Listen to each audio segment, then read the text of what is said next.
Welcome to Grace TV or Grace Teaching Videos. You are watching one of the Grace TV ministries that was born out of lockdown. Here we serve bite-sized spiritual meals. Or you can call it Bible study online. So wherever you are in the world, before having anything else, Soul Food First!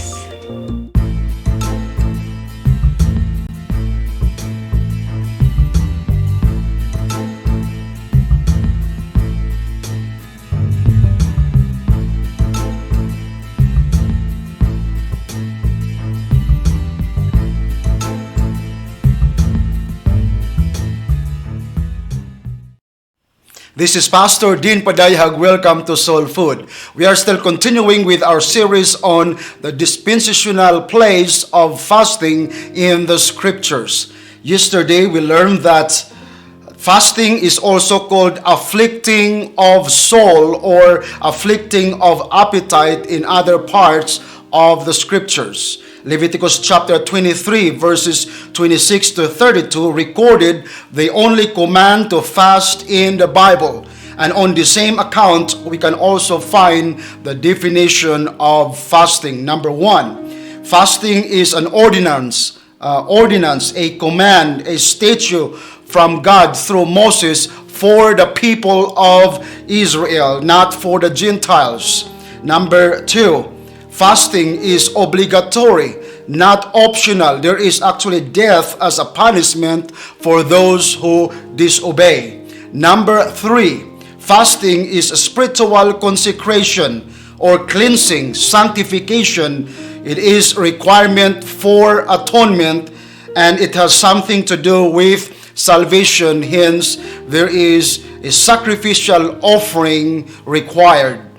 And the number four, fasting is a Sabbath of rest. It is one of the many Sabbaths in the Bible to the people or for the people of Israel. Now, today we will just go through some fasting practices both in the Old and New Testaments. We'll start with Moses. Moses did not eat bread nor drink water during the 40 days and 40 nights that he was on Mount Sinai receiving the law or the commandments from God, according to Exodus chapter 34 verse 28.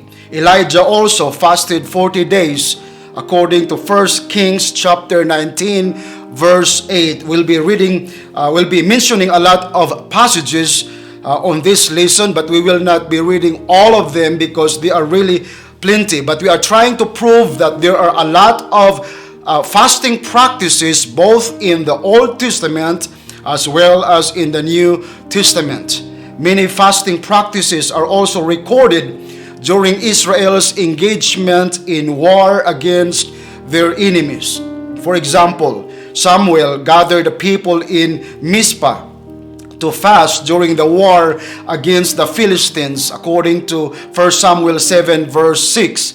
King Jehoshaphat called for fast in all Israel when opposed by the Moabites and Ammonites, according to 2 Chronicles chapter 20 verse 3. And those who traveled with Prophet Ezra from captivity, they also fasted at the river of Ahava in the face of dangers on their journey, according to Ezra chapter 8 verse 21 to 23. Esther also and the Jews in Shushan fasted when they faced with the destruction planned by Haman in Esther chapter 4 verse 3 and chapter 9 verse 31. Also, in times of grief, the people of Israel also fasted.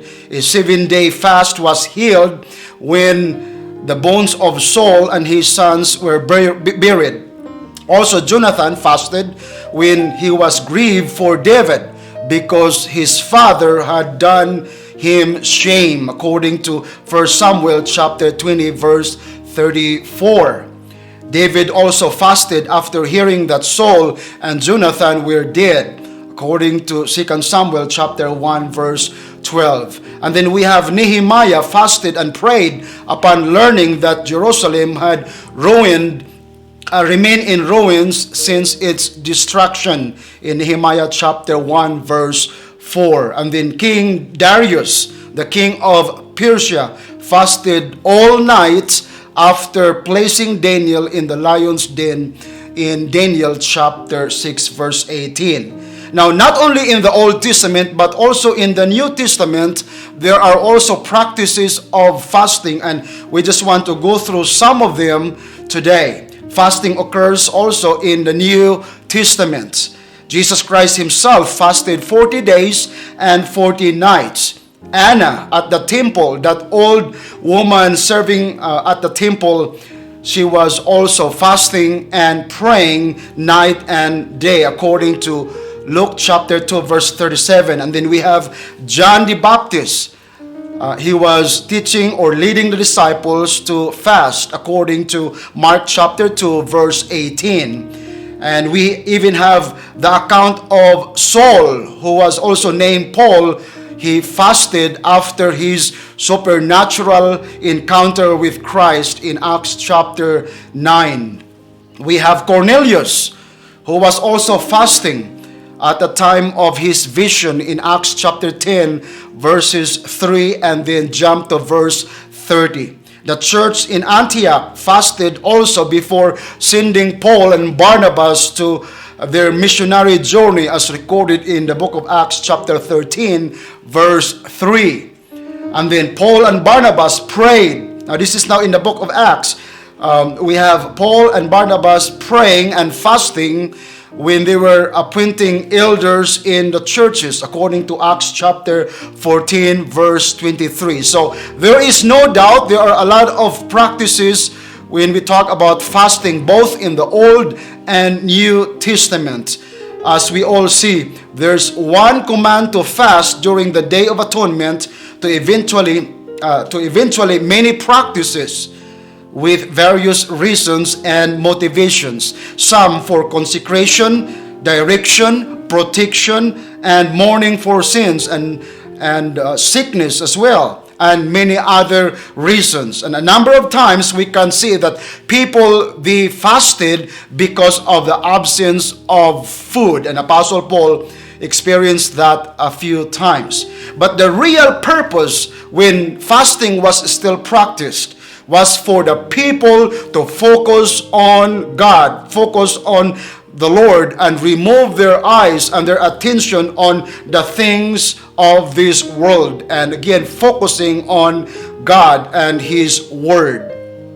They had to demonstrate their total commitment and focus on their relationship with God. Now, it is very interesting that in the New Testament, Jesus Christ connected fasting to mourning or being sorrowful.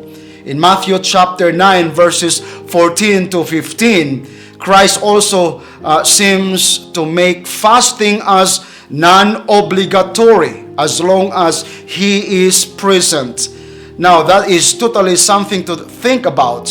What is the meaning of this? What Christ is saying when He says in Matthew chapter 9 verses 14 to 15, He says, "Then the disciples of John came to Him saying, 'Why do we and the Pharisees fast often, but your disciples,'" referring to the 12 apostles, "'do not fast?'